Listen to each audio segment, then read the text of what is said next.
Good morning, Canada, and welcome to Extreme Science. Today, we are having a special guest who injured his rotator cuff in a football accident. Give it up for Mitch Ison.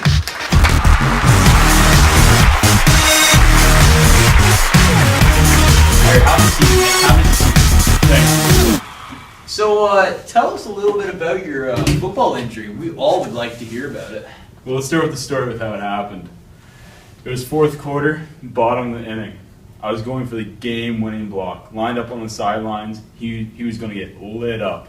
Out of nowhere, number 59, big linebacker comes in, just knocks my bucket off, hits me so hard, right off. I'm on the ground. I'm lying there. Think I even got a bit of a concussion. I'm sitting there, and then I just feel this excruciating pain in my shoulder. And I'm like, what could that be? Trainer comes running on the field, coach is over me. I'm sitting there looking up. Like, what's the big deal? They turn down to me, and they're like, Mitch, tore your rotator cuff. Now we will go to Dr. Brown for a full body analysis. Hello, I'm Dr. Brown, and I'm here with my overly dressed friend Bernie.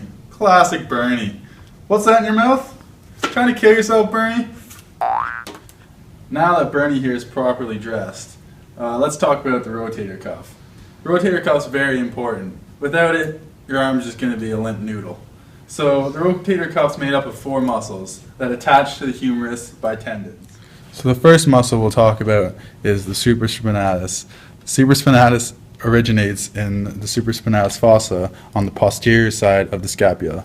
It is also on the uppermost region. It runs from here underneath the clavicle and acromion and attaches to the greater tubercle of the humerus.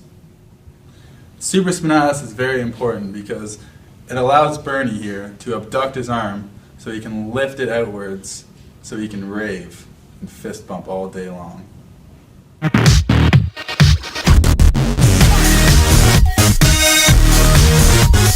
And now we're going to talk about the infraspinatus. The infraspinatus also originates on the posterior side of the scapula, in the infraspinatus fossa. It's a large, thick, triangular muscle that attaches to the greater tubercle on the humerus as well. The infraspinatus is important because it externally rotates the shoulder. So if Bernie here was to reach behind him, he'd have to externally rotate that. The next muscle we're going to talk about is teres minor. The teres minor originates on the lateral border of the scapula, and it inserts on the greater tubercle of the humerus. Teres minor works together with the infraspinatus to laterally rotate the shoulder. The final muscle we're going to talk about is the subscapularis.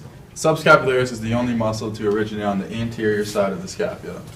The subscapularis originates in the subscapular fossa, and it's a large triangular muscle that attaches to the lesser tubercle of the humerus. The subscapularis works opposite to teres minor and the infraspinatus to move the shoulder medially.